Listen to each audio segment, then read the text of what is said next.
What advice do you have for Christians with SSA who struggle with depression or are contemplating suicide because of their sexuality? I met some researchers about suicide in the homosexual community, and I realized that the countries in the world where homosexuals it's widely accepted. Yeah, where they are widely accepted, they try to kill themselves. Yeah, they still try to kill themselves. Yeah, you know, the suicidal rate is still high. Yeah, yeah, and especially after the sexual reassignment, the probability rates of 30% in transgender people, in transsexual people. So sexuality is just the top of the iceberg, but really under there is a problem of to accept ourselves.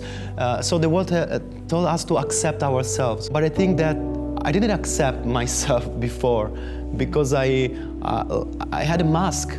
Society is very free, but depression is still there. It's still there, especially in the most open societies and countries to homosexuality. So I think the problem is not to accept more. Of course, we have to accept everyone, as the church accept everyone who wants to be restored.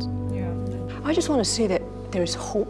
You know, whatever the situation you're going through, there is hope. Depression is usually a culmination of many factors. To say that you would suffer from depression because of sexuality alone, I think there will be more than that. I think it's also the rejection, maybe, the loneliness that adds on to all of that. The worst thing you can do is to give up, because when you give up, then it's over. You know, but there's another day ahead. Things can change for the better.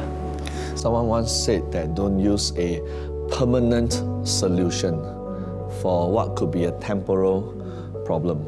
And actually, I experienced that, you know, when I was very young, maybe 8 or 9, I wanted to actually kill myself. Her voice is telling me that, you know, if you do this, well, first of all, your problem is gonna over, at least, and then, you know what, no one will look for you, you know, because you're not wanted, you're not loved, you're not worthy of anything, and then also, hey, if you do this, your parents will suffer. I wanted to, you know, to have a revenge, to get even with my parents because of my physical abuse I experienced. So yeah, those are the voices that I heard, and they were just so strong, you know, and I was so small, and I listened to them, you know, but fortunately there was another voice, that still small voice, that just, you know, gave me hope. And just imagine, you know, if I actually did that, you know, I wouldn't be here, I wouldn't have met all these, you know, great people in my life, you know, just experience God's love.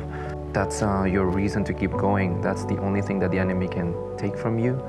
But know that in Christ there is hope, you know. Yeah, it so resonates, you know, because taking your life is like giving the enemy the ultimate victory. A one-liner in a book that says, one day your mess will become your message. You know, and you listen to that still small voice, and then you let God have the final say, you know. And I feel that, you know, you and I, because we didn't listen to the enemy, because we listened to God, we are where we are today, being able to have overcome and now walk with others and to do so much more, you know, versus having it all end.